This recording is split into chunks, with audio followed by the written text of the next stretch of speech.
اما بعد فاعوذ باللہ من الشیطان الرجیم بسم اللہ الرحمن الرحیم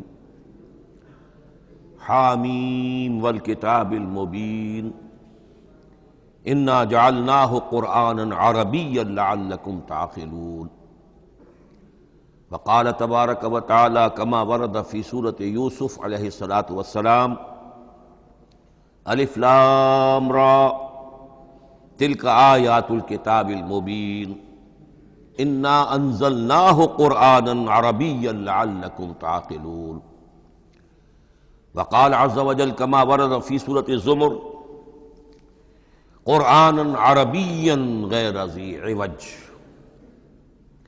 وقال جل وعلا كما ورد في أول سورة الكهف الحمد لله الذي أنزل على عبده الكتاب ولم يجعل له عوجا صدق الله العظيم رب اشرح لي صدري ويسر لي أمري واحلل عقدة من لساني يفقهوا قولي۔ تعارف قرآن کے ضمن میں جو مباحث پہلی نشست میں مکمل ہو چکے ہیں اس میں ایک کمی رہ گئی تھی، اس کو پورا کر لیجئے۔ قرآن مجید کی 2 آیات کے بارے میں یہ روایت موجود ہے صحیح مسلم میں حضرت عبداللہ ابن مسعود رضی اللہ تعالی عنہ سے کہ سورہ بقرہ کی آخری 2 آیات حضور کو شب معراج میں عطا ہوئی ہیں، وہ زمین پر نازل نہیں ہوئیں بلکہ حضور نے آسمان پر پہنچ کر ان کو حاصل کیا ہے۔ یہ امت کے لیے شب معراج کے تحفے کے طور پر یہ 2 آیتیں آمن الرسول بما انزل الیہ من ربہ والمؤمنون کل آمن باللہ وملائکتہ وکتبہ ورسلہ لا نفرق بین احد من رسلہ وقالوا سمعنا واطعنا غفرانک ربنا والیک المصیر۔ پھر آخری آیت جس میں طویل ترین دعا ہے۔ یہ 2 آیات جو ہیں مستثنیٰ کر لیجئے تو باقی جو ہے قرآن مجید وہ پھر پورا حجاز میں زمین پر نازل ہوا ہے محمد رسول اللہ صلی اللہ علیہ وسلم کے قلب مبارک پر۔ اب جو اگلی بحث ہے اس تعارف قرآن کے ضمن میں، قرآن کی زبان کون سی ہے؟ یہ سب جانتے ہیں عربی زبان ہے، لیکن کون سی عربی؟ عربی کوئی ایک نہیں ہے۔ جیسا کہ آپ کو معلوم ہے کہ ایک زبان ہوتی ہے پھر اس کے ڈائلیکٹس ہوتے ہیں۔ پنجابی زبان کے نہ معلوم کتنے ڈائلیکٹس ہیں،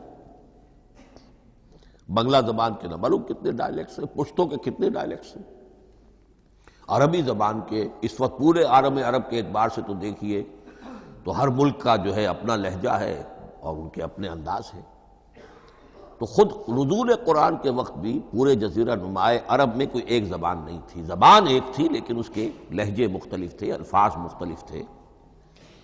تو یہ جان لیجئے کہ قرآن نازل ہوا ہے حجاز کے بادیہ نشینوں کی زبان میں۔ وہ اصل عربی زبان حجازی قوم سمجھتی تھی، شہری زبان نہیں، دیہاتی زبان۔ یعنی کہ شہروں میں دوسرے ملکوں کے لوگ آتے جاتے رہتے تھے، خاص طور پر مکہ مکرمہ جو ہے وہ تو چونکہ ایک بہت بڑا تجارتی مرکز تھا۔ لإلاف قریش ایلافہم رحلۃ الشتاء والصیف فلیعبدوا رب ھذا البیت۔ ان کے قافلے جاتے تھے، آتے تھے، دوسرے تاجر بھی آتے تھے، تو ظاہر بات ہے کہ شہروں کے اندر تو پھر زبان جو ہے وہ مکسڈ ہو جاتی ہے، خالص نہیں رہتی۔ یہی وجہ ہے کہ قریش کے جو شریف گھرانے تھے، اونچے گھرانے تھے، وہ اپنے بچوں کو صحرا میں بھیج دیتے تھے کہ ان کی پرورش وہاں ہو، وہاں وہ خالص عربی زبان سیکھیں، ان کی زبان جو ہے پولیوٹڈ نہ ہو۔ تو بادیہ نشین حجاز کے، نجد کے نہیں، حجاز کے بادیہ نشین، ان کی زبان میں قرآن نازل ہوا ہے۔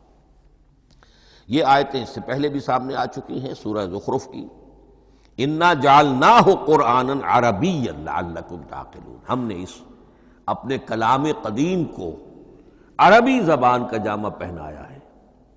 انا انزلناہ قرآنا عربیا، یہ سورہ یوسف کی آیات، ہم نے اتارا ہے اسے قرآن عربی بنا کر، قرآنا عربیا لعلکم تعقلون۔ سورہ زمر میں قرآنا عربیا غیر ذی عوج، یہ عربی مبین میں ہے، صاف ستھری دھلی ہوئی عربی زبان جس میں کہیں کوئی ٹیڑھ نہیں ہے، کوئی ایچ پیچ نہیں ہے۔ اور یہی پھر سورہ کہف میں جو ایک ترانہ حمد اللہ نے ہمیں سکھایا ہے کہ میرے اس انعام عظیم پر میرا شکر ادا کیا کرو، تو کن الفاظ میں الحمدللہ الذی انزل علی عبدہ الکتاب ولم یجعل لہ عوجا۔ تو یہ عربی مبین جو ہے اگرچہ اصلاً ہے بادیہ نشین حجاز کے، البتہ یہ کہ عرب کے دوسرے قبائل کے بھی ان کی زبانوں کے بعض الفاظ اس میں آئے ہیں۔ اس سے آگے بڑھ کر یہ کہ بعض معرب الفاظ بھی ہیں۔ ہندی زبان کا کوئی لفظ اس نے عربی کا جامہ پہن لیا، فارسی زبان کا کوئی لفظ اس نے عربی کا جامہ پہن، وہ بھی قرآن میں بعض ہیں، استثناءات ہیں یہ۔ جیسے سنگ گل، یہ فارسی زبان کا لفظ ہے، سنگ گل، وہ سجیل بن کر قرآن مجید میں آ گیا ہے۔ حجارۃ من سجیل، یہ جو الم تر کیف فعل ربک باصحاب الفیل سورہ فیل میں ہے، سنگ گل کا سجیل بنا۔ اس طرح کے کچھ اور الفاظ بھی ہیں، لیکن یہ سمجھیے کہ ایکسیپشنز پروو دی رول، یہ استثناءات ہیں، قاعدہ اپنی جگہ پر قائم رہے گا کہ یہ حجاز کے بدوؤں بادیہ نشینوں کی جو زبان تھی اس میں قرآن نازل ہوا ہے۔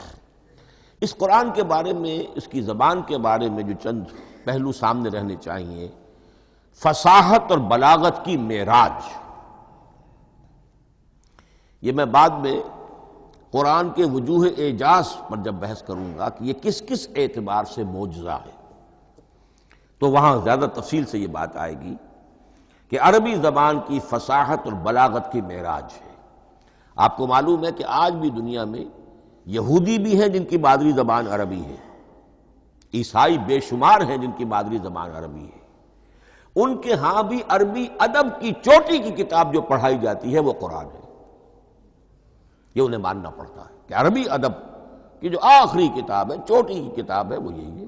یہودی بھی پڑھائیں گے، جیسے آپ انگریزی زبان پڑھنی ہے، سمجھنی ہے، تو شیکسپیئر کے بغیر آپ کیسے سمجھیں گے؟ اب وہ تو ایک سٹینڈرڈ ہے۔ اسی طریقے سے یوں سمجھیے کہ عربی زبان عربی ہونے کے اعتبار سے کلام اللہ ہونا اس پر ان کا ایمان نہیں ہے، لیکن یہ کہ عربی زبان کے اعتبار سے اس کی فصاحت اور بلاغت کا لوہا وہ مانتے ہیں۔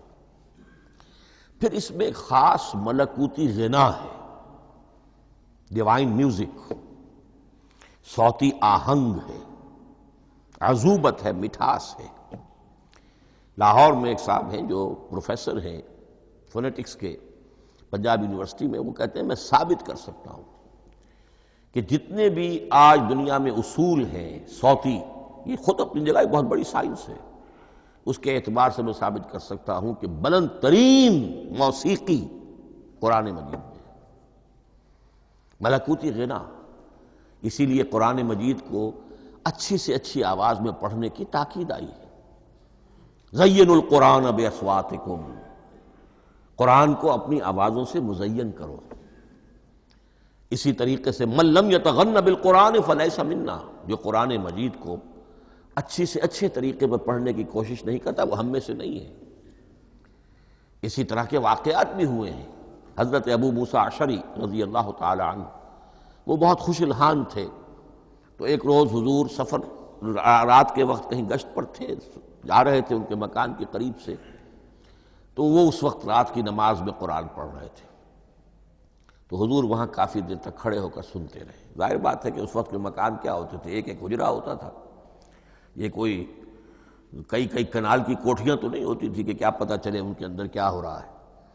وہ تو حضرت ابو بکر کے مکان کے پاس سے گزرتے تھے تو ان کی تلاوت سنتے تھے، حضرت عمر کے مکان کے قریب سے گزرے ان کی تلاوت سنی۔ حضرت عمر بلند آواز میں پڑھتے تھے، حضرت ابو بکر بڑی پست آواز میں پڑھتے تھے۔ حضور نے پوچھا کہ تم ایسا کیوں کرتے ہو؟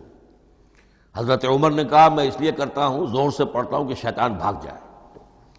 حضرت ابو بکر نے عرض کیا کہ میں اس لیے پڑھتا ہوں کہ جس کو میں سنا رہا ہوں وہ سنتا ہے، اس کو بلند آواز کی ضرورت نہیں۔ حضور نے کہا کہ ابو بکر تم ذرا اونچی کر لو آواز، اور عمر تم ذرا پست کر لو، ایوریج میں لے آؤ۔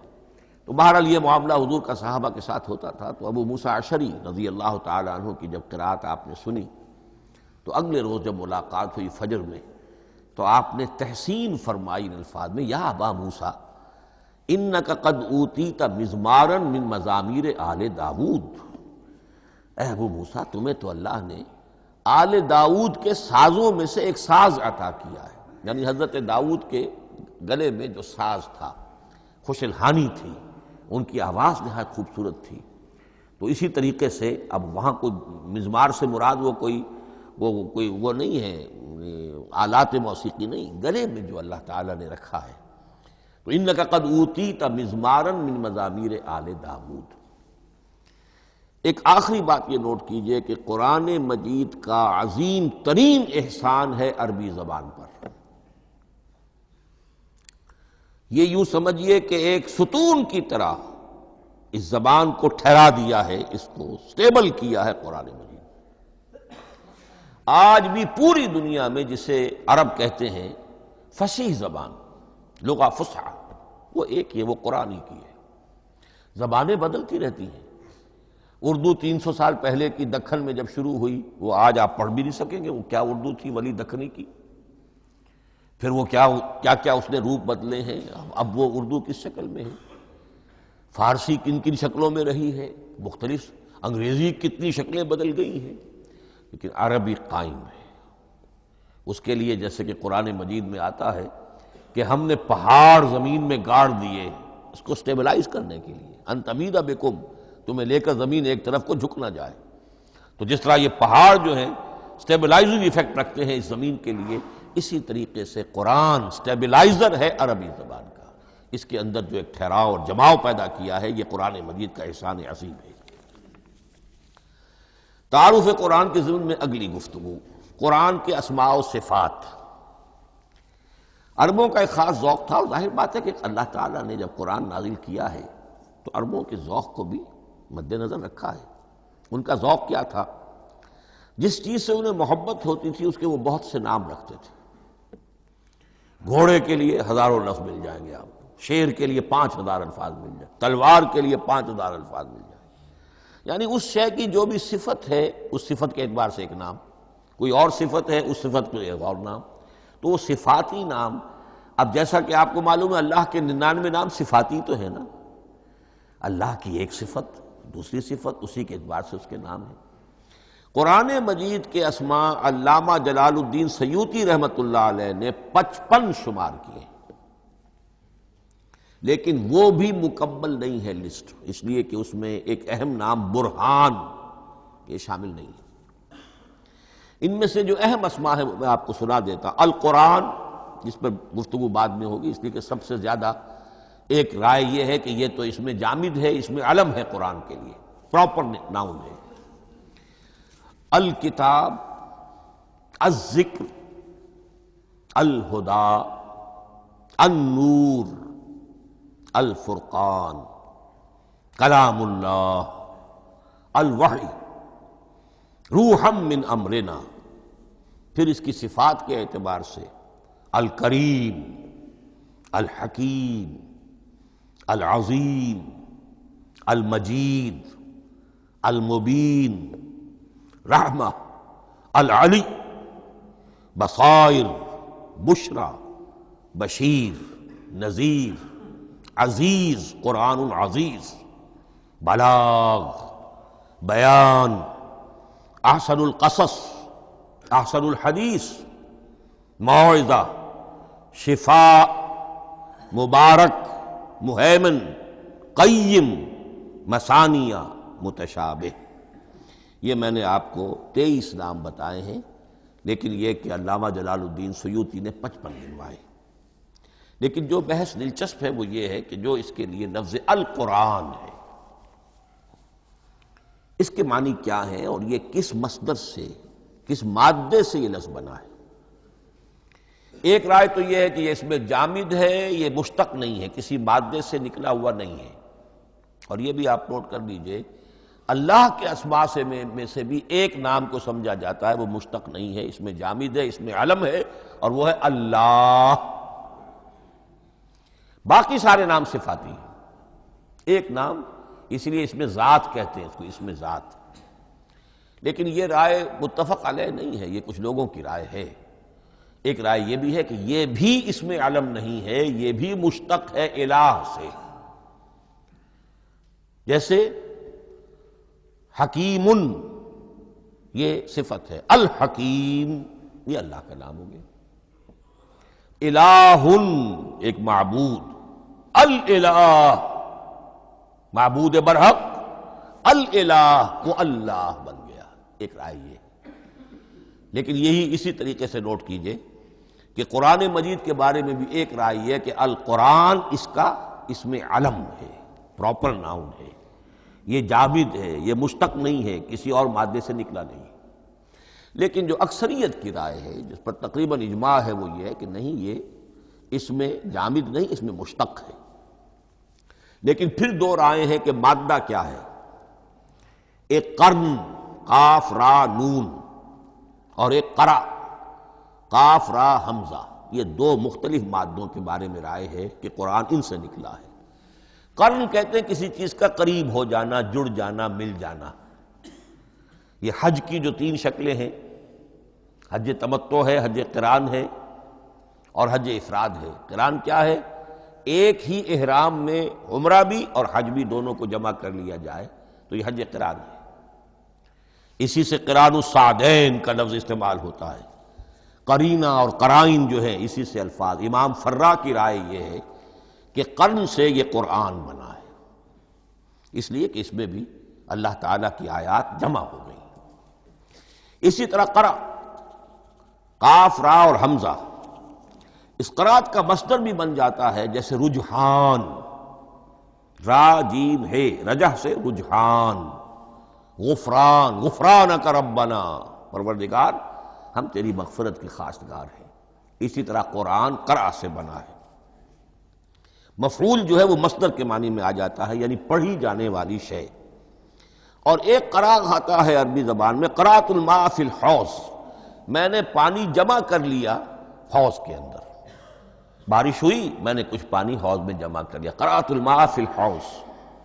اسی سے قریہ کا لفظ بنا، قریہ بستی کو کہتے ہیں جہاں لوگ جمع ہو کر رہتے ہیں، قریہ۔ تو اس معنی میں یہ قرآن جو ہے یہ جمع ہے اللہ تعالیٰ کی اسماء صفات اور اللہ کی ذات جو ہے اور اس کی آیات کا جامع ہے۔ یہ ہے لفظ قرآن کی بحث۔ اگلی بحث اور بڑی اہم ہے اور دلچسپ ہے، قرآن کا اسلوب کلام کس کیٹیگری میں فال کرتا ہے؟ قرآن کیا ہے؟ ایک شے کی تو سختی سے نفی کی اللہ نے، یہ شعر نہیں ہے۔ وَمَا عَلَّمْنَاهُ الشِّعْرَ وَمَا يَنبَغِي لَهُ، سورہ یاسین۔ ہم نے شعر تو انہیں سکھایا ہی نہیں محمد الرسول اللہ کو صلی اللہ علیہ وسلم، اور وہ شعر ان کے شایان شان بھی نہیں۔ شاعروں کے بارے میں سورہ شعراء میں چونکہ بالعموم شاعروں کے بارے میں جو بات کہی گئی ہے، وَالشُّعَرَاءُ يَتَّبِعُهُمُ الْغَاوُونَ أَلَمْ تَرَ أَنَّهُمْ فِي كُلِّ وَادٍ يَهِيمُونَ إِنَّهُمْ يَقُولُونَ مَا لَا يَفْعَلُونَ إِلَّا الَّذِينَ آمَنُوا۔ استثناء تو ہے کہ اچھے لوگ بھی ہوتے ہیں، لیکن اکثر و بیشتر شعراء کا معاملہ یہی ہے، ان کی پیروی کرتے ہیں وہی لوگ کہ جو حد سے گزرنے والے ہوتے ہیں، لاؤبالیانہ انداز والے لوگ، غیر سنجیدہ لوگ پیروی کرتے ہیں۔ خود وہ بھی زمین و آسمان کے قلابے ملاتے ہیں، کبھی ادھر کی بات کبھی ادھر کی بات۔ اور تیسری بات یہ کہ عام طور پر جو کہتے ہیں وہ کرتے نہیں ہیں، انہم یقولون ما لا یفعلون۔ تو یہ شعر کی تو نفی کی گئی ہے قرآن مجید، جیسا کہ میں نے آپ کو سنایا تھا سورہ حاقہ کی آیات، انہ لقول رسول کریم وما هو بقول شاعر، یہ شاعر کا کلام نہیں۔ البتہ ایک بات نوٹ کیجئے، جسے آزاد شاعری، آزاد نظم کہا جاتا ہے، وہ میرا گمان یہ ہے، میں نے چونکہ ان چیزوں کا کوئی تحقیقی مطالعہ نہیں کیا ہے، کہ شاید وہ ہے ہی قرآن سے ماخوذ آزاد شاعری۔ اس میں وزن نہیں ہوتا، ردم ہوتا ہے۔ آزاد شاعری کے اندر ایک ردم ہوتا ہے، وزن نہیں ہے، ایک مصرع اتنا سا، ایک بڑا لمبا چوڑا، لیکن ردم رہے گا۔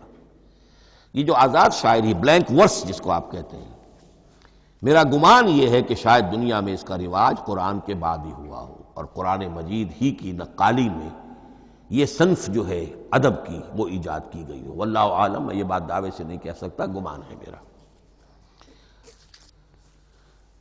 البتہ یہ کہ اب اس سے آگے چلیے، شعر نہیں ہے، نثر ہے، لیکن نثر کے اعتبار سے بھی کون سی کیٹیگری میں آئے گی؟ کیا یہ کتاب عام معنی میں جسے ہم کتاب کہتے ہیں وہ کتاب ہے؟ ایک تو وہ بات تھی نا جو اقبال کے حوالے سے میں نے آپ سے کہی، کتابیں نیست چیزیں دیگر است، اس وقت وہ بات نہیں میں کہہ رہا۔ عام کتابوں سے اس کا فرق کیا ہے؟ ایک کتاب ہوتی ہے، اس میں ہر چیپٹر میں ایک بحث مکمل ہو جاتی ہے، اگلے چیپٹر میں پھر لوٹا کر آپ پہلے چیپٹر کی کوئی بات نہیں کریں گے، پھر وہ بات آگے چلے گی، ابواب ہوں گے، ابواب میں مضمون کے مطابق مضمون آگے بڑھتا چلا جائے گا۔ کتاب کا یہ لازمی وصف ہے۔ قرآن مجید عثمانی میں کتاب نہیں ہے، اس میں قصہ آدم و ابلیس 7 جگہ آ رہا ہے، بار بار آ رہا ہے، سورہ بقرہ میں، سورہ اعراف میں، سورہ ہجر میں، سورہ بنی اسرائیل میں، سورہ کہف میں، پھر سورہ طٰہٰ میں، چلتے جائیے، سورہ صاد میں حضرت موسیٰ علیہ السلام کا قصہ کتنی مرتبہ آ رہا ہے۔ تو قرآن مجید اس کتاب کی کیٹیگری، اس کی ڈیفینیشن پر پورا نہیں اترتا۔ دنیا میں جو کتاب کا معیار ہے، عام اس کا جو اسلوب ہے، اس کی جو ڈیفینیشن ہے، ایک شکل ہوتی ہے مجموعہ مقالات، وہ بھی نہیں ہے، اس میں ہر مقالہ اپنی جگہ پر ایک مکمل شے ہوتی ہے، لیکن یہ کہ وہ دوسرے مقالات سے تو مختلف ہوگی، یہ مجموعہ مقالات بھی نہیں۔ اس کا اسلوب جو ہے وہ خطبے کا ہے، اوریشن، اور یہ کہا جا سکتا ہے it's a collection of divine orations, یہ اللہ تعالی کے خطبات کا مجموعہ ہے۔ مختلف اوقات میں خطبے نازل ہوتے تھے حضور پر صلی اللہ علیہ وسلم، اور یہ بھی جان لیجئے کہ عرب میں ادب کی 2 ہی صنفیں تھیں جو معروف تھیں، یا شعر یا خطبہ، یا خطیب ہوتے تھے بڑے شعرا بیان خطیب، اور یا شاعر ہوتے تھے۔ تو یہ جب شعر کے اسلوب پر نہیں تھا تو خطابت کا اسلوب ہے جو اللہ نے اختیار فرمایا، اور ہر موقع پر، ہر مرحلے پر جو خطبہ اس وقت کے حالات کی مناسبت سے نازل ہوا وہ ایک صورت ہے۔ تو یہ ہے کلیکشن آف ڈیوائن اوریشنز، یہ اللہ تعالی کے مجموعہ خطبات الہیہ اسے کہا جا سکتا ہے، لیکن اس سے جو چند نتیجے نکلتے ہیں وہ نوٹ کرنے ضروری ہیں۔ خطبے میں مخاطب اور مخاطب کے مابین ایک ریپور ضروری ہے۔ اگر کوئی مصنف بیٹا کتاب لکھ رہا ہے، اس کے سامنے کوئی سامع نہیں ہوتے، وہ تو اپنی مگن میں جو بھی خیال ہے اپنے دل میں وہ لکھ رہا ہے۔ خطبے میں سامنے ہوتے، اگر ان کے درمیان رپورٹ نہ رہے، ہم آہنگی نہ رہے، تو پھر وہ خطبہ غیر مؤثر ہو جائے گا، لوگ جو ہیں ان کو اونگ آنے لگے گی، وہ متوجہ ہی نہیں رہیں گے۔ تو ایک رپورٹ مخاطب اور مخاطب ان کے درمیان۔ دوسرے یہ کہ خطبہ کا ایک وصف لازمی یہ ہوتا ہے کہ ایک واقعاتی پس منظر ہوتا ہے پیچھے موجود۔ اب کوئی شخص ہے سیاسی تقریر کر رہا ہے، ایک خاص پس منظر موجود ہے، اس میں وہ ان چیزوں کی طرف حوالے دیتا چلا جائے گا، صرف وہ تفصیلات بیان نہیں کرے گا، اس لیے کہ وہ لوگوں کو معلوم ہے آج کے دور کا ایک واقعہ ہے، لوگوں کے علم میں ہے، لیکن کتاب میں آپ لکھیں گے تو پھر وہ پورا واقعہ بھی بیان کرنا پڑے گا آپ کو کہ یہ کب ہوا، کیسے ہوا، جس کا میں حوالہ دے رہا ہوں۔ لیکن خطبے کے اندر پس منظر جو ہے وہ موجود ہے، اور اس کے حوالے سے صرف جو اشارات اس کی طرف ہو جائیں گے۔ نمبر 3 یہ ہے کہ خطبے میں تحویل خطاب بہت ہوتا ہے۔ تحویل خطاب سے کیا مراد ہے؟ ابھی خطیب آپ سے بات کر رہا ہے، آپ سے مخاطب ہے، اور کسی وقت وہ فلاں کو جو یہاں موجود بھی نہیں ہے، وہ نواز شریف صاحب کو خطاب کرنا شروع کر دے گا۔ بھائی نواز شریف تو یہاں نہیں ہے، لیکن خطاب انداز وہ تو تقریر مقرر ہے، سیاسی تقریر کر رہا ہے، نواز شریف کو چیلنج کر رہا ہے، نواز شریف یہ کر دو گے تو ہم یہ کر دیں گے، اور نواز شریف یہ تم غلط کر رہے ہو، یا بے نظیر تمہارا یہ معاملہ۔ ہاں بے نظیر تو وہاں موجود نہیں، صدر ایوب صاحب کو جو بھی گالیاں دی جاتی تھی تقریروں کے اندر، وہ خود تو وہاں موجود نہیں ہوتے تھے۔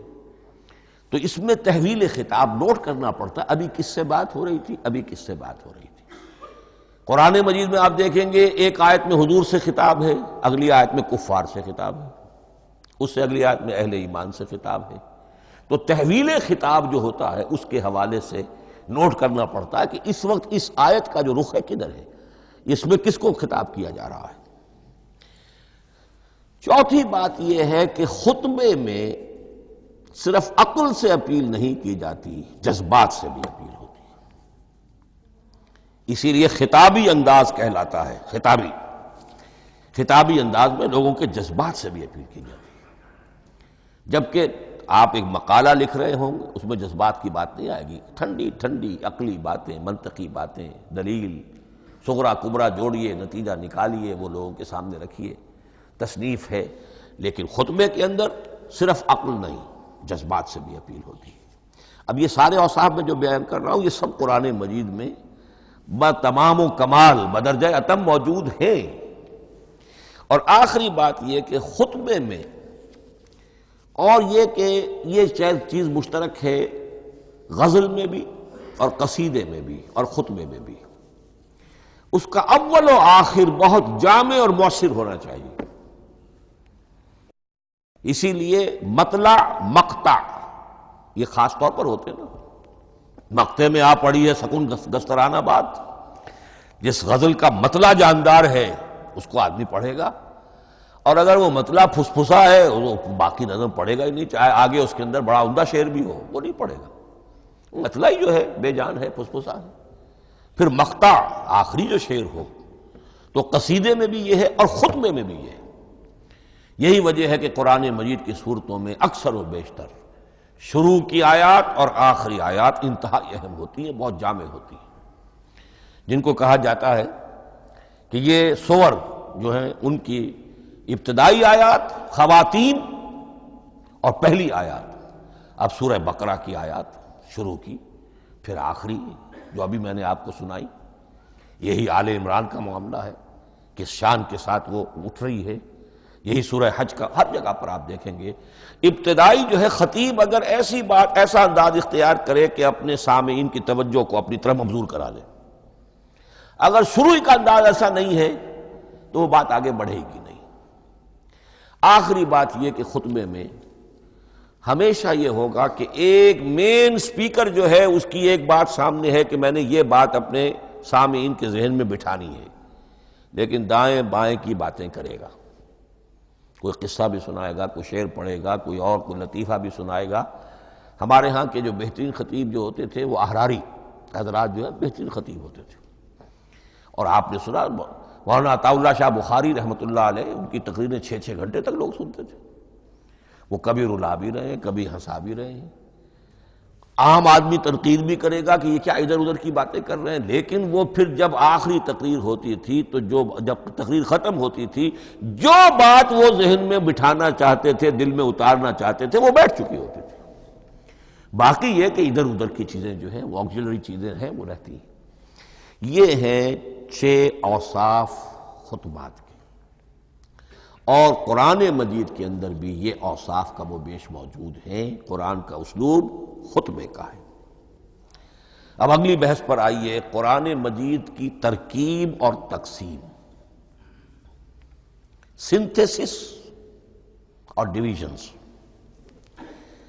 اب اس میں سمجھیے کہ کلام جو ہے اللہ کا کلام ہے، کلام مرکب ہوتا ہے کلمات سے،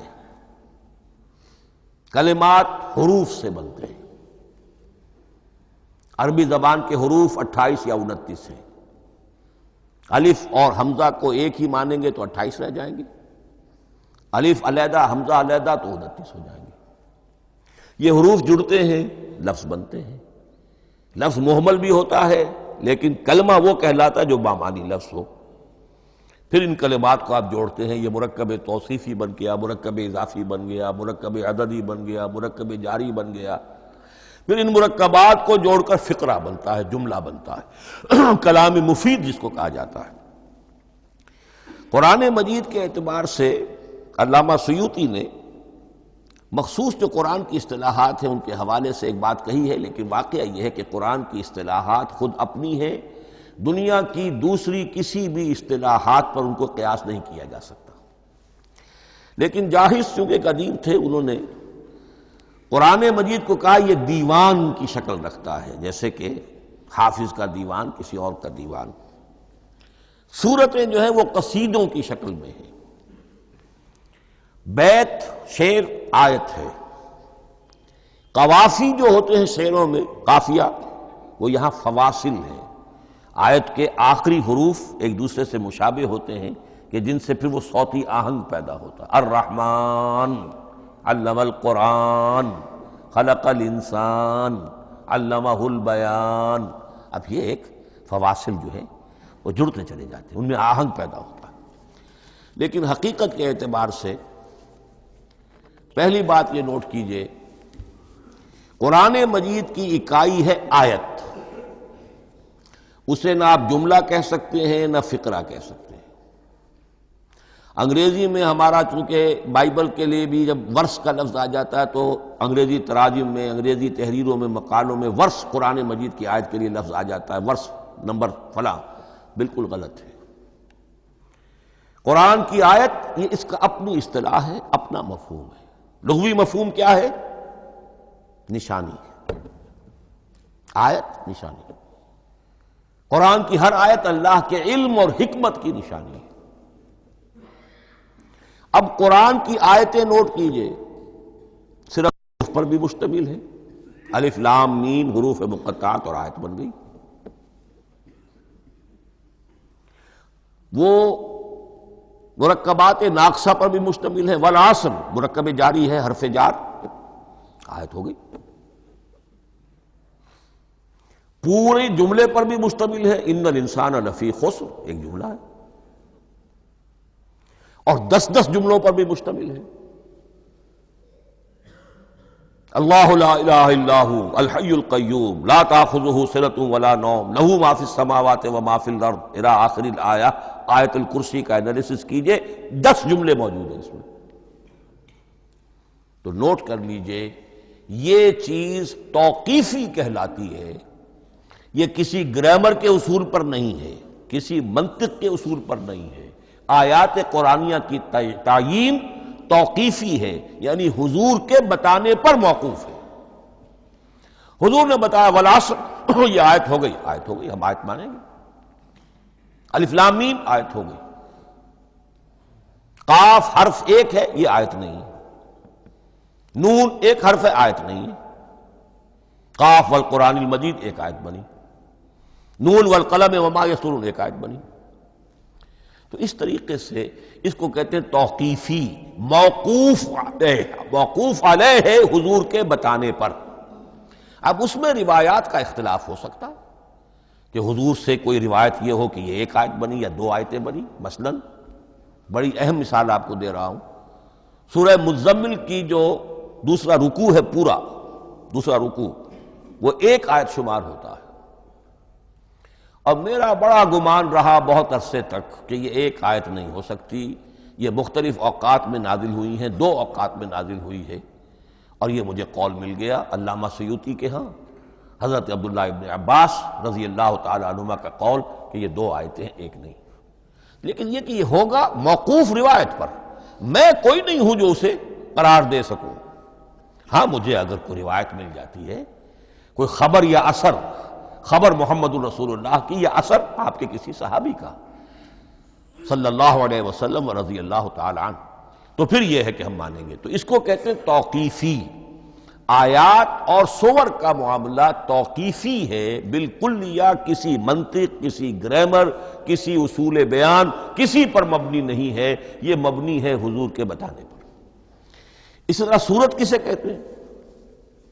عربی زبان میں سور کے معنی ہے فصیل۔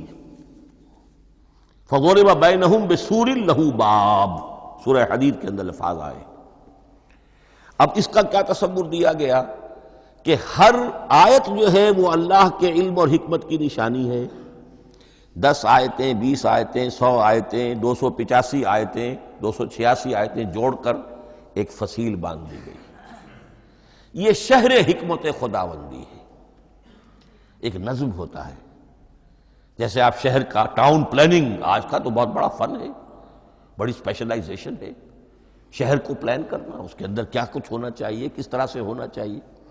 تو یہ سورت جو ہے یہ ایک یونٹ ہے قرآن مجید کی، اور اس کا جو لفظی معنی ہے فصیل، گویا کہ اس نے گھیرے میں لیا ہوا ہے ایک شہر معنی کو، علم و حکمت کے ایک شہر کے گرد یہ فصیل جو ہے پوری ہوئی ہے۔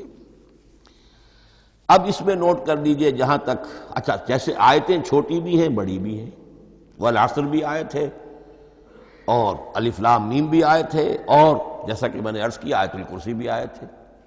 اس طرح سورتیں چھوٹی بھی ہیں بڑی بھی ہیں۔ سورۃ العصر 3 آیتیں، سورۃ الکوثر 3 آیتیں، سورۃ النصر 3 آیتیں، 3 ہی سورتیں 3 آیتوں پر مشتمل ہیں، 3 سے کم پر کوئی نہیں، 2 آیات کی کوئی صورت نہیں ہے۔ لیکن آگے آپ چلتے جائیے، اس کی بڑی سے بڑی تعداد سورہ بقرہ جو ہے سب سے بڑی ہے۔ تو آیت اور سورت کے علاوہ دور صحابہ میں صرف ایک لفظ اور تھا قرآن کی تقسیم کے ضمن میں، اور وہ تھا منزل یا حزب۔ منزل یا حزب 7 منزلوں میں یا 7 احزاب میں قرآن کو تقسیم کیا گیا، تاکہ جو شخص قرآن مجید ایک ہفتے میں ختم کرنا چاہے، ہر شب میں، اکثر و بیشتر وہ لوگ رات کو ہی رات کی نماز میں قرآن پڑھتے تھے، ایک منزل پڑھ لے تو ہفتے میں پورا قرآن ختم ہو جائے گا۔ یہ حزب بھی ہے اور منزل بھی ہے، اور یہ چونکہ دور صحابہ میں تھا، یقیناً حضور نے بتایا ہوگا، اس میں آپ کو عجیب حسن نظر آئے گا۔ اس میں یہ نہیں کیا گیا کہ بالکل برابر برابر 7 کر دو بھائی، چاہے صورتیں ٹوٹ جائیں، صورتوں کی فصیل کوئی نہیں ٹوٹتی، اس میں صورتیں مکمل جو کہ تو آئیں گی۔ اور پھر یہ کہ عجیب بات ہے کہ سورہ فاتحہ کو اگر ایک طرف رکھ دیں، وہ قرآن کے دیباچے کی حیثیت رکھتی ہے، تو پہلی منزل میں 3 صورتیں، دوسری میں 5 صورتیں، تیسری میں 7، چوتھی میں 9، پانچویں میں 11، چھٹی میں 13 اور 17 اور 7ویں میں 65۔ یہ ہے کہ جو ان صورتوں کی ایک بڑی جیسے کہ ایک سیڑھی چڑھ رہی ہے، اور تقریباً مساوی ہو جاتے ہیں، کوئی 4.25 پارے ہے، کوئی 4.5 پارے ہے، کوئی 4.25 پارے، اس طریقے سے ہے، تقریباً مساوی۔ لیکن آرٹیفیشل ایکویلٹی پیدا کرنے کے لیے، مصنوعی مساوات پیدا کرنے کے لیے صورتوں کی فصیلوں کو نہیں توڑا گیا۔ اس سے آگے چل کر جو پاروں کی تقسیم ہے وہ بہت بعد کی بات ہے، 30 پارے، اور اس میں آپ کو یہ ساری قباحتیں نظر آئیں گی۔ اس میں صورتوں کی فصیلیں توڑی گئی ہیں اور بڑے بھونڈے طریقے پر توڑی گئی۔ سورہ ہجر ایک آیت ادھر ہے، باقی ساری صورت جو ہے اگلے پارے میں فصیلیں توڑ دی گئی۔ معلوم ہوتا ہے کسی شخص کے پاس جو قرآن تھا مصحف، اس نے صفحے گنے، 7 سے 30 سے تقسیم کیا اور برابر صفحوں کے اندر وہ پارے بنا دیے۔ لیکن بہرحال دور صحابہ میں پاروں کا کوئی ذکر نہیں تھا، یہ بات کی بات ہے۔ دور صحابہ میں آیت، سورت اور حزب۔ اسی طریقے سے طویل سورتوں کو جو رکوعوں میں تقسیم کیا گیا، یہ بھی بات کی بات ہے۔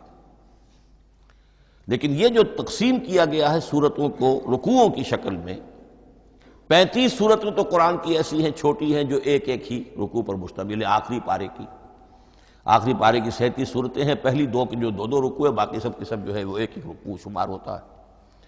لیکن رکوع کیوں کیے گئے؟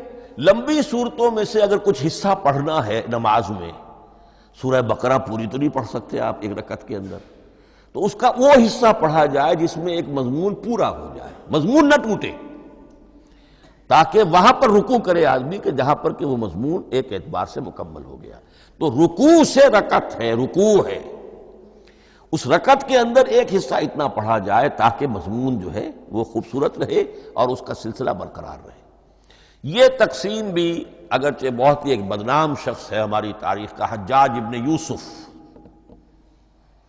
یہ اس کی ہوئی تقسیم ہے یا اس نے کرائی ہے، بہرحال اس کی طرف منسوب ہے، اور یہ بات ماننی پڑتی ہے کہ بڑے گہرے غور و فکر سے تقسیم کی گئی ہے، الل ٹپ نہیں ہے، بلکہ اس کے لیے واقعتاً غور کر کے جہاں وہ مضمون ختم ہوتا ہے، کہیں کہیں آپ اختلاف کر سکتے ہیں اور آپ کو حق حاصل ہے، اس لیے کہ یہ چیزیں توقیفی نہیں ہیں، یہ حضور کی بتائی ہوئی نہیں ہے، نہ رکوعوں کی تقسیم۔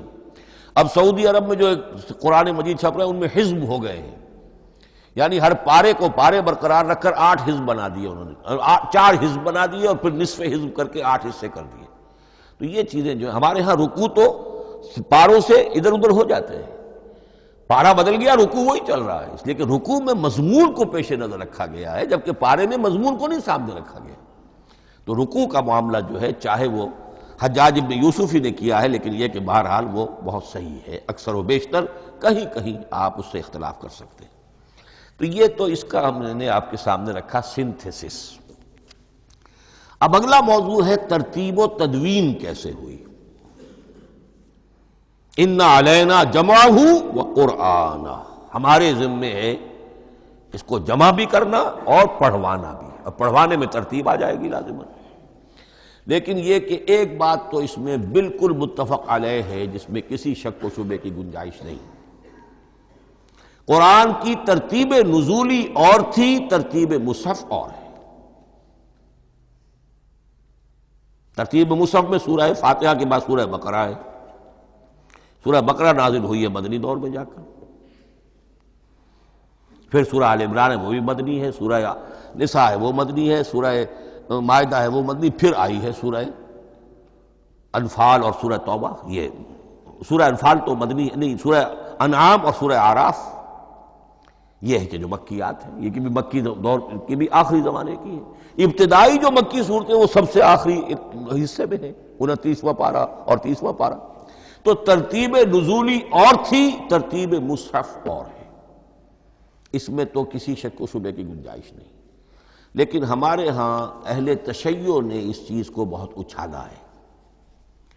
ان میں سے بعض گروہ ایسے ہیں جن کا کہنا یہ ہے کہ اصل قرآن جو ہے وہ ترتیب نزولی کے مطابق تھا، یہ ترتیب تو عثمان نے کر دی رضی اللہ تعالی عنہ۔ حضرت علی کے پاس اصل قرآن جو ترتیب نزولی کے مطابق تھا موجود تھا، اور اب بھی ان کے خیال میں جو ان کے امام غائب جو ہیں چھپے ہوئے ہیں غار میں، تو ان کے پاس وہ نسخہ اصل حضرت علی والا موجود ہے، اور جب وہ ظاہر ہوں گے تو اصل قرآن لے کر آئیں گے۔ یہ سارے شیعوں کا قول نہیں ہے، لیکن یہ کہ ان میں بہت سے لوگ ہیں کہ جو ان باتوں کو مانتے ہیں۔ جہاں تک اس بات کا تعلق ہے کہ حضرت علی نے ترتیب نزولی پر کوئی مصحف جمع کیا ہو، اس میں کوئی اشکال نہیں ہے، اس لیے کہ علمی طور پر یہ ایک بڑی عمدہ ایکسرسائز بنتی ہے۔ ایک زمانے میں بہت کوشش کرتا رہا ترتیب نزولی سے، اس لیے کہ ترتیب نزولی سے سیرت نبوی اخذ ہوتی ہے، پہلے کیا نازل ہوا، پھر کیا نازل ہوا، پھر کیا نازل ہوا۔ در حقیقت اگر آپ ترتیب نزولی سے قرآن مرتب کر دیں تو وہ سیرت النبی بن جائے گی۔ تو اس کو سمجھنے کے لیے ایک زمانے میں نے بڑی محنت کی ہے، لیکن ایک تو یہ کہ وہ یقین سے وہ باتیں ملتی نہیں ہیں، بعض روایات ہیں، لیکن یہ کہ پھر بھی آپ یقین سے نہیں کہہ سکتے۔ اکثر و بیشتر قرآن مجید میں لکھا بھی ہوتا ہے، ترتیب کے موٹی موٹی چیزیں معلوم ہیں نزولی ترتیب کی، لیکن یہ ہے کہ یقین کسی بات پر نہیں۔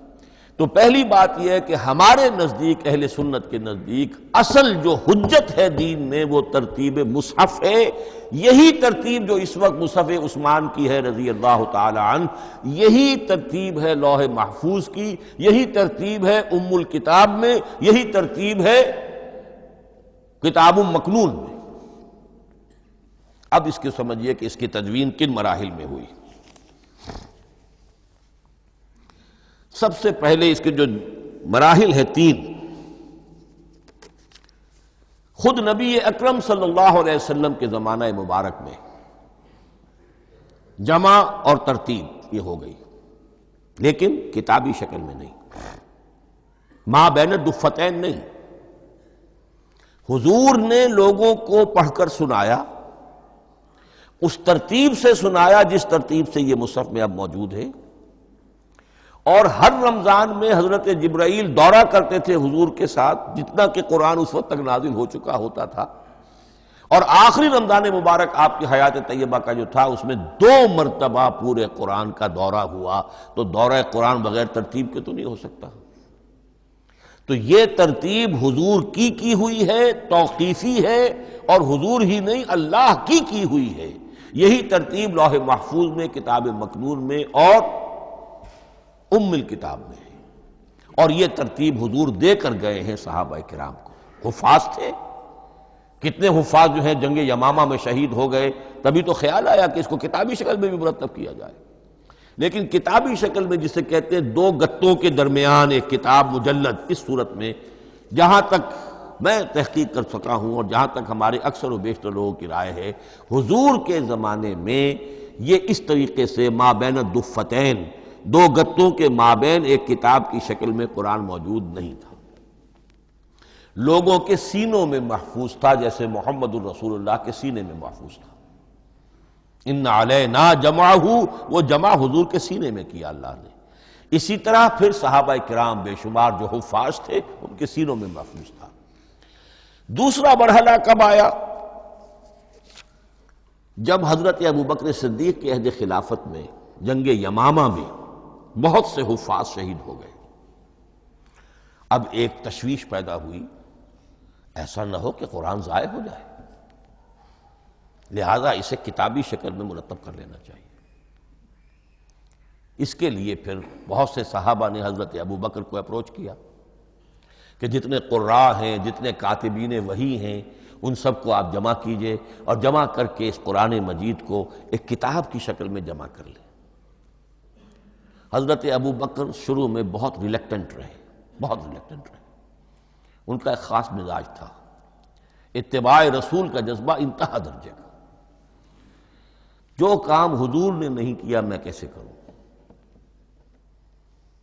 اگر تو یہ کام واقعی کرنے کا تھا تو حضور کرتے، میں کیسے کروں؟ لیکن یہ کہ جب صورتحال بہت لوگوں کی طرف سے دباؤ پڑا کہ نہیں یہ کر لینا چاہیے، ان کے سامنے بھی حکمت آ گئی، تو پھر انہوں نے اتفاق کرتے ہوئے جتنے بھی کاتبین وحی تھے ان سب کی ایک کمیٹی بنائی اور ان کو کہا کہ اب اس قرآن کو مرتب کر کے ایک کتابی شکل دے دی جائے۔ وہ کتابی شکل حضرت ابوبکر کے دور میں ہو گئی۔ تیسرا مرحلہ کیا ہے؟ یہ کتابی شکل میں جب قرآن مجید آ گیا اور شروع میں یہ اجازت تھی کہ ہر قبیلے، ہر علاقے کے لوگ اپنے لہجے میں پڑھ لیں۔ اب پنجابی ہمارا مسلمان جو ہے وہ چاقو کو کاچو کہے گا تو وہ لکھے ہوئے کو بھی چاقو کو کاچو پڑھ کے نکلے جائے گا۔ تو مختلف لہجوں میں ہونے سے وہ ان کا جو ہے قرآن مجید بدل رہا تھا، کوئی کسی طرح پڑھ رہا ہے، کوئی کسی طرح پڑھ رہا ہے۔ اب اس کی تشویش ہوئی حضرت عثمان کے زمانے میں، جب دور بہت پھیل گیا، اسلام کا دائرہ، دارالاسلام کی وسعت بہت ہو گئی کہ اس طرح اگر یہ لوگ پڑھیں گے اور اپنے اپنے لہجے کی وجہ سے اب اس لہجے میں شکل بدل بھی جاتی ہے لفظ کی۔ کاچو کو کاف الف چے واو لکھنا شروع کر دیں گے پھر کہ کاچو سنا ہم نے، تو چاقو تو سنا ہی نہیں۔ تو ایک لکشو ہے چاقو لکھ رہا ہے اور ایک کاچو لکھ رہا ہے، تو چاقو اور کاچو میں فرق ہو گیا۔ لہذا اس وقت پھر جو کام کیا گیا وہ یہ کہ ایک ہی رسم تحریر، رسم کتابت، رسم الخط میں قرآن مجید کے نسخے تیار کیے گئے۔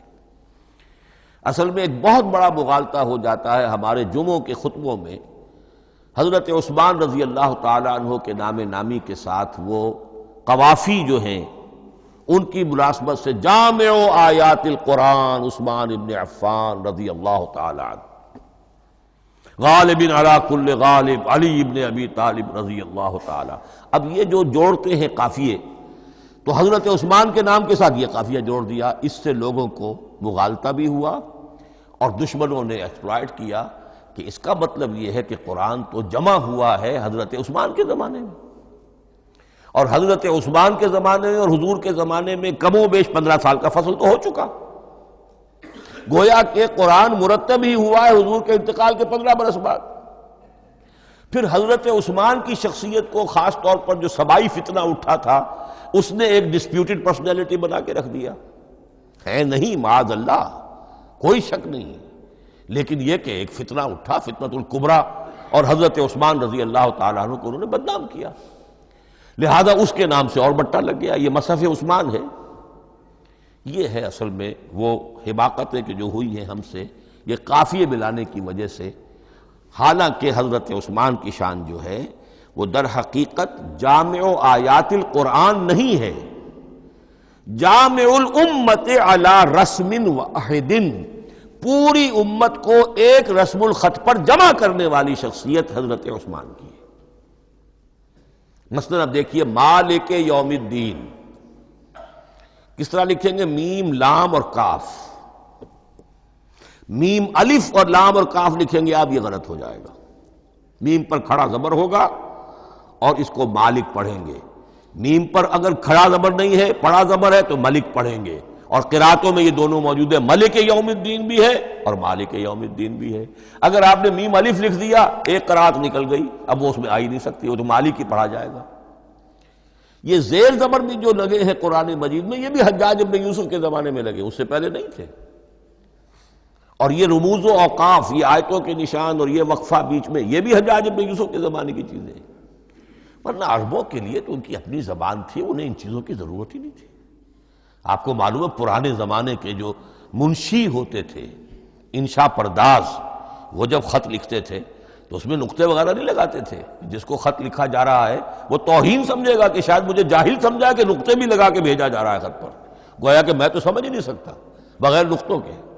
تو یہ جو ہے پرانے جو شکستہ خطوط لکھے جاتے تھے ان کا یہ انداز تھا، لہذا کوئی نقطے وغیرہ نہیں تھے، یہ بھی بعد میں لگے۔ تو ملک یوم الدین، مالک یوم الدین، اس کی رسم آئے گا میم لام کاف، کھڑا زبر ہے مالک یوم الدین اور ویسے پڑا زبر ہے ملک یوم الدین۔ یہ رسم الخط ہے جس پر کہ حضرت عثمان رضی اللہ تعالی عنہ نے پوری امت کو جمع کر دیا اور اس کے نسخے تیار کرا کے، مختلف روایات میں آتا ہے 5 یا 7 نسخے تھے، ایک مدینہ منورہ میں رکھا اپنے پاس، اور اسی پر ان کے خون کے دھبے بھی ہیں، اور وہ نسخہ قرآن مجید کا اب استنبول کے اندر ہے، توپ کاپی کا جو عجائب خانہ ہے، عجائب گھر ہے، جس میں جہاں نوادرات کے ساتھ ساتھ حضور کے بھی کچھ تبرکات اور جمع ہیں، وہاں وہ نسخہ موجود ہے۔ اس میں انگلی جو کٹی تھی حضرت نائلہ جو ان کی اہلیہ تھی، جب وار کیا گیا ہے حضرت عثمان پر، قرآن پڑھ رہے تھے، انہوں نے روکا اپنے ہاتھ سے تو ان کی انگلی کٹی اور اس کے خون کے قطرے جو ہیں وہ مصحف پر آئے۔ تو یہ وہ قرآن، پھر انہوں نے ایک مکہ مکرمہ میں، ایک دمشق میں، ایک کوفے میں، ایک یمن، ایک بحرین، ایک بصرہ، مختلف جگہوں پر وہ آفیشل ورشن قرآن کا صرف رسم الخط سکرپٹ کے اعتبار سے۔ لیکن اب پھر نوٹ کر لیجئے، قرآن مرتب ہو چکا، مدون ہو چکا دور نبوی میں، لیکن کتابی شکل میں نہیں، سینوں میں محفوظ۔ دور خلافت ابی بکر میں وہ کتابی شکل میں لایا گیا، اور اس کے لیے پھر بحث ہوئی کہ اب اس کا نام کیا رکھا جائے۔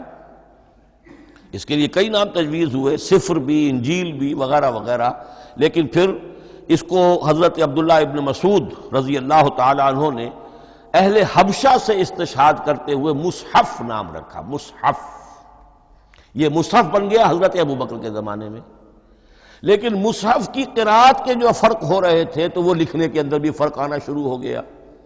اس کو دور کیا حضرت عثمان نے، اس کا آفیشل ورشن تیار کروایا، ایک رسم الخط پر پوری امت کو جمع کر دیا، باقی جو نسخے تھے انہیں آپ نے پھر ضائع کر دیا، تاکہ کوئی اور یہ نہ رہے کہ اب یہ بھی ایک تھا پرانا نسخہ نکل آیا، اس میں تو یہ لفظ اس طرح لکھا ہوا ہے۔ تو جامع الامت علی رسم واحد، ایک ہی رسم الخط پر پوری امت کو جمع کرنے والی شخصیت وہ حضرت عثمان کی ہے رضی اللہ تعالی عنہ۔ بہرحال یہ نوٹ کیجئے کہ یہ مرحلہ بھی حضرت عثمان کے زمانے میں، تو یوں سمجھیے کہ حضرت عثمان کا پورا عہد بھی آپ جوڑ لیں تو آپ کی جو شہادت ہے وہ تقریباً یوں سمجھیے کہ حضور کے انتقال کے وہ 25 برس بعد ہے، گویا ربع صدی کے اندر اندر حضور کے انتقال کے بعد، چوتھائی صدی کے اندر اندر سارے مراحل طے ہو گئے۔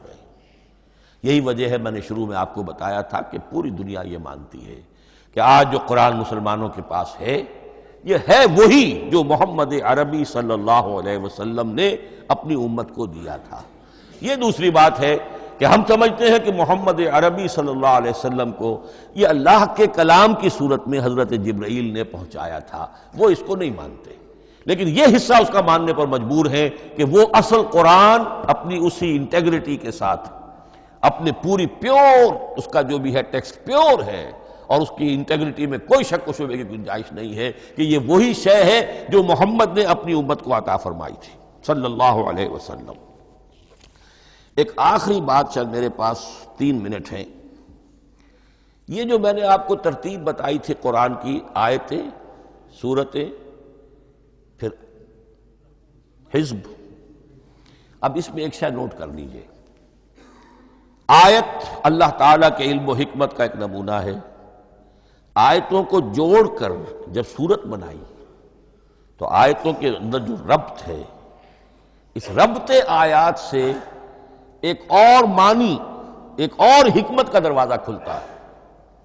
جیسے موتی ہے، ہر موتی بڑا خوبصورت ہے، لیکن جس ترتیب سے آپ نے پرویا، اس کو دھاگے میں ہار بنایا، اس ترتیب سے اس کا حسن دوبالا ہو جائے گا۔ ہر موتی کا اپنی جگہ پر ایک حسن ہے، لیکن اس ترتیب کی وجہ سے اس کے حسن کا ایک اور پہلو ظاہر ہوگا۔ اسی طرح قرآن مجید کی صورتوں میں ربط آیات بہت اہم ہے۔ ایک مرکزی مضمون ہوتا ہے ہر صورت کا، مرکزی مضمون، عمود، اور اس کے گرد وہ ساری آیتیں اس طریقے سے گھوم رہی ہوتی ہیں، جڑی ہوئی ہوتی ہے، جیسے کہ ایک دھاگے کے اندر پروئے ہوئے موتی ہوتے ہیں کہ جس کی جو ہار کی شکل اختیار کرتے ہیں۔ دوسری بات یہ، اکثر و بیشتر صورتیں قرآن مجید میں جوڑوں کی شکل میں ہیں۔